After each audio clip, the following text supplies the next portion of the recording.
All right, so I'm gonna go ahead and show you guys how to make the actual versus implied texture sheet that we're doing. So how you're gonna start doing is you're gonna go ahead and find a white piece of paper or a lined piece of paper, whatever you have. On this paper, you're gonna be making 2 rows of 4. So I'm gonna go ahead and start by making 1 line across, 2, 3, 4, 5. All right, see how that's like 2 rows? I'm gonna draw a line down the side. And there we go. Now what this does is it gives us 8 squares total, 4 of each type of texture. Now on one side, I want you to label it actual texture.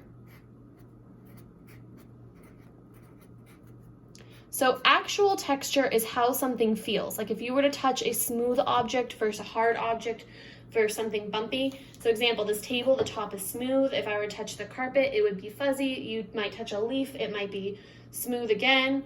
Or maybe you're touching a piece of wood that's rough. It really depends on what you're touching. That is actual texture, how it actually feels.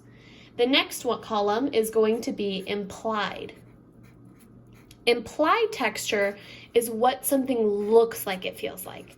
So drawing in a way that it looks like if you were to touch the paper, it would feel bumpy or feel smooth, but really it's just pencil lines or marker lines to create that drawing of the texture.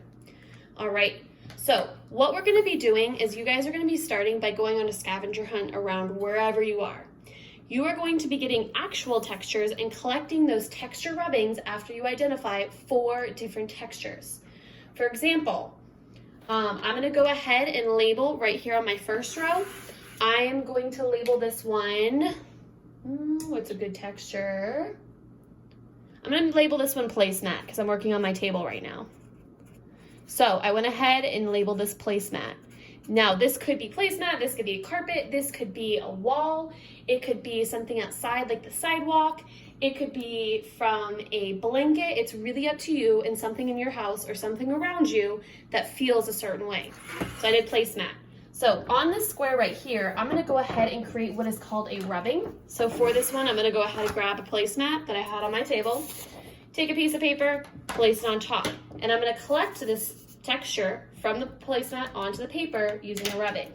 Now for a rubbing, you could use the side of a pencil and gently just go back and forth really carefully to collect that feeling. Or maybe you wanna go ahead and do it the like kindergarten, first grade method where you guys get a crayon, if you have one, and you're just gonna go ahead and peel that wrapper off. If I can get that wrapper off.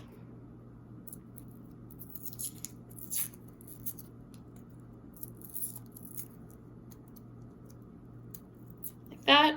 I'm not going to do the whole thing because I can still use it right here. Then you just take it, pinch it, rub it sideways to collect that texture inside of that box. It might not be perfect, and that's okay. Just make sure that you're not scribbling over the whole paper because you just want to get that texture inside of the box. The next thing you're going to do, now that you have your actual texture, you're going to look at your implied texture. So again, actual texture, how it actually feels. Implied texture, making it look like it feels a certain way. So now that I'm done with my actual texture, I'm gonna go to my implied texture. I'm gonna take a look at what it looks like and the design that it left on my paper, and I'm gonna recreate that using drawing supplies only. So not doing a rubbing. I'm just gonna go through. You might notice then this one, there's like little tiny soft bumps.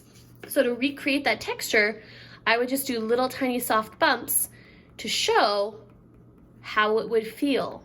So recreating that implied texture from the actual texture on the other side. The color does not need to match. You just want it to look as similar to the other side as possible. So there we go. We have our first example. Another one you guys could do is if you guys have like a leaf from outside, or maybe like a flower or something, or again, any type of texture you have, you could take it, place it underneath the next square. I'm using a leaf. Place it underneath, go ahead, find something to rub, and create that rubbing one more time. It might not be perfect again, but that's okay. And there we have our actual texture. And then next to it, you're gonna go ahead and draw that texture to create that implied texture. All right, so for this assignment, you're gonna go ahead and go all the way down, filling 4 different actual textures, 4 different implied textures. Make sure they're different types of objects, and also make sure you're labeling next to it what it is so you're gonna remember. Because when you look at this doesn't really look like a placemat, it doesn't really look like a leaf, and that's okay. You're just focusing on that feeling. All right, 4 different textures, actual textures, and implied textures. Once you're done, upload it for this week's practice sheet.